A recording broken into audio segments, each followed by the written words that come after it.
कासराळे येथे काल स्वर्गीय गंगाराम चरकुलवार यांच्या 18व्या पुण्यस्मरण दिनाचे औचित्य साधून चरकुलवार परिवाराने आयोजित केलेला भव्य मोफत महाआरोग्य तपासणी शिबिर कालपासून नांदेड जिल्ह्याच्या राजकारणात चर्चेचा विषय ठरलाय।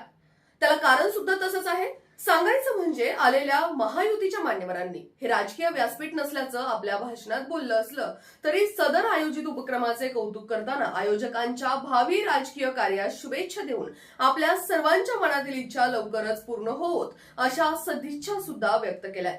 काल झालेल्या या आरोग्य तपासणीच्या व्यासपीठावर भाजपचे नेते चैतन्य बापू देशमुख, राजश्रीताई हेमंत पाटील, श्रवण पाटील भिलवंडे, बालाजी बच्चेवार, संग्राम हायगले, ज्ञानेश्वर सावकार, लोकमनवार, व्यंकटराव खतगावकर यांच्यासह अनेक मान्यवरांची उपस्थिती होती। मात्र गेल्या 30 पेक्षा अधिक वर्षापासून जिल्ह्याच्या राजकारणात सक्रिय असलेले येथील स्थानिक माजी जिल्हा परिषद सदस्य तथा भाजपचे नांदेड जिल्हा सरचिटणीस लक्ष्मणराव ठक्करवाड यांची मात्र येथे उपस्थिती नव्हती।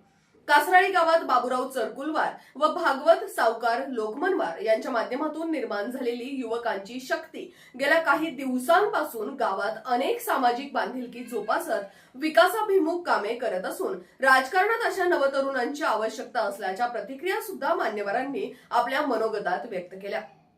कार्यक्रम जरी आरोग्य तपासणी शिबिराचा असला तरी राजकारणावर मोठ्या प्रमाणात भाषणे झाली असल्याने बिलोली तालुक्यात कालपासून याच मोफत रक्तदान शिबिराच्या चर्चा सर्वत्र चालू आहेत।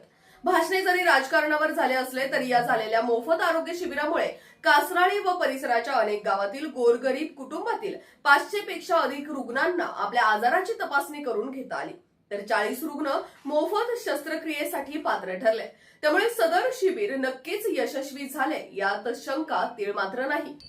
मात्र या आरोग्य शिबिराच्या व्यासपीठावरील भाषणामुळे राजकारणात नेमक्या कोणत्या घडामोडी घडतील हे आपल्याला पाहावे लागणार आहे। सदर शिबिरासाठी वैष्णवी आरोग्यदायी सेवाभावी संस्था व Renukai critical care and multi स्पेशालिस्टचे तज्ञ डॉक्टर निलेश बाष्टेवाड यांच्या टीमचे मोठे योगदान लाभले होते, तर भागवत सावकार लोकमनवार व बाबूराव चरकुलवार यांच्या नवतरुण मित्रमंडळांनी मोठे परिश्रम घेतले होते।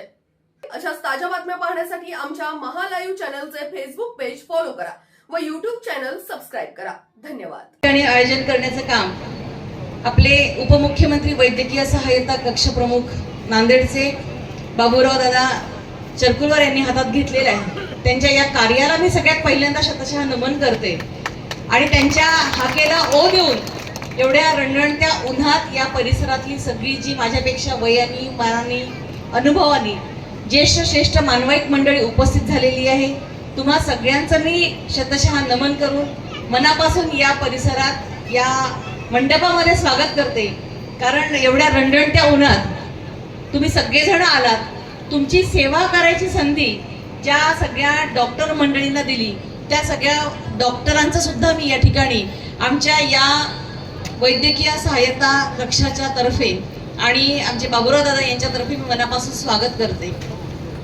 हा कार्यक्रम मुळातच मला वाटतं कुठल्या नेत्यांसाठीचा नाही आहे, कुठल्या पक्षासाठीचा नाही आहे आणि कुठलाही राजकीय नाही आहे। अत्यंत चांगल्या वातावरणामध्ये एवढा उन्हाचा धाप 44 डिग्रीचं तापमान असताना सुद्धा या ठिकाणचं वातावरण मात्र थंड आहे।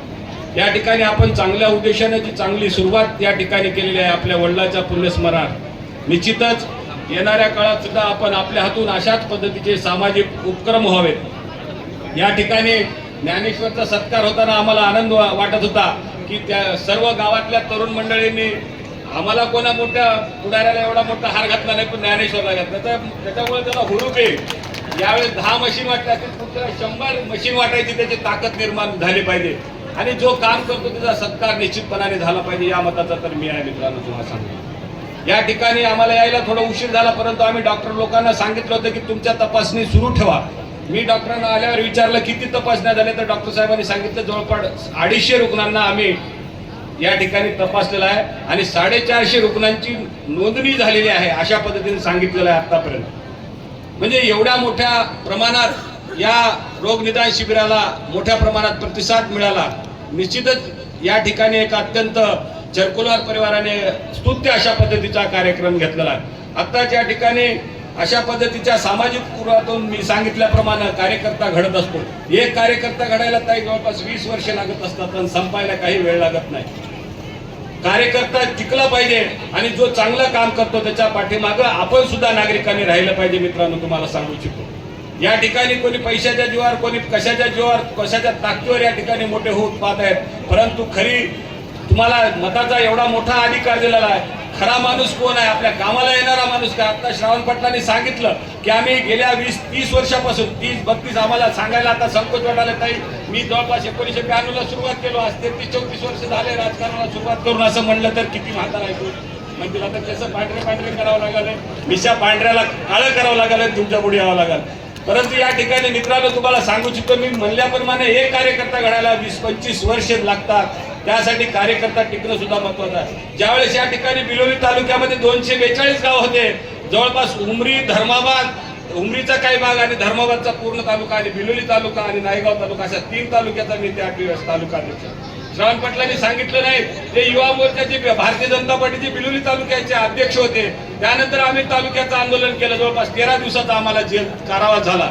त्यावेळेस कुठं आम्हाला नायगाव तालुका या ठिकाणी मिळाला. मित्रांनो तुम्हाला सांगू इच्छितो, आम्ही काही सहजासहजी इथं व्यासपीठावर आलो नाही, तुमच्यासारखंच पुढे बसत होतो. मित्रांनो तुम्हाला सांगू इच्छितो, या ठिकाणी कार्यकर्ता घडण्यासाठी ज्या पद्धतीनं आपल्या सर्वांचं प्रेम, आपल्या सर्वांचं पाठबळ मिळणं अत्यंत आवश्यक असतं आणि अशा पद्धतीनं काम करणाऱ्या कार्यकर्त्याच्या मागे आपण पाठबळ उभं करावं.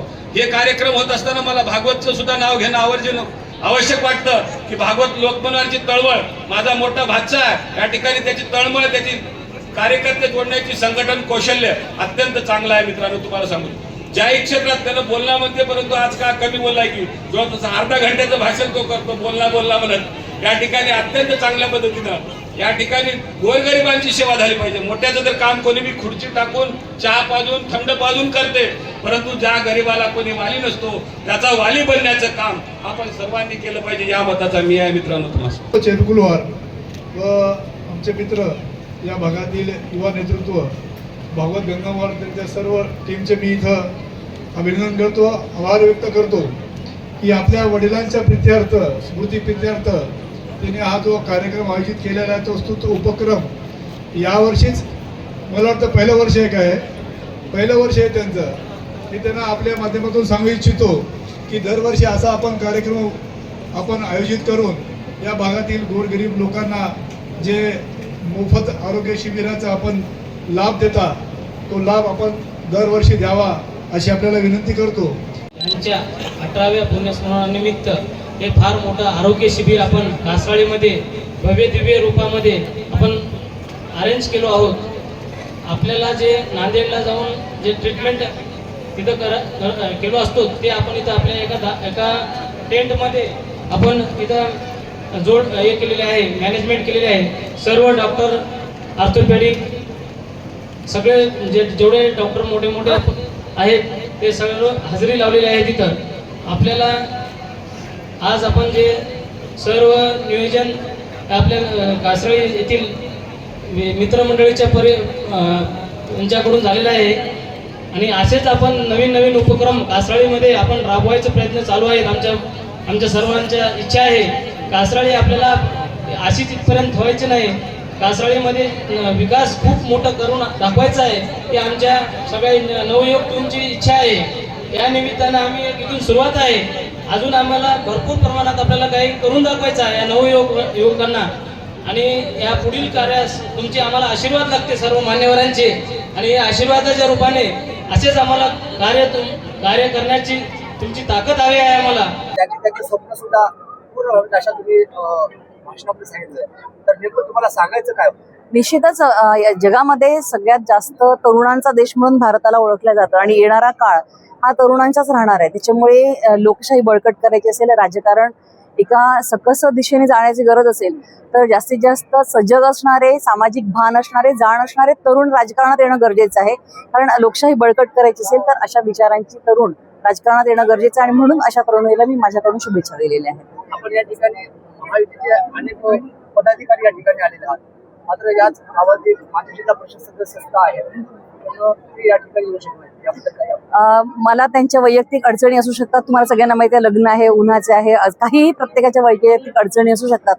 त्याच्यामुळे मी माझ्या भाषणात तुम्ही हे पण ऐकलं असेल की हा कुठलाही राजकीय मंच नाही आहे, हा रोग निदान शिबिराचा मंच आहे. आता आपण त्या दृष्टिकोनातूनच या शिबिराकडे बघितलं पाहिजे.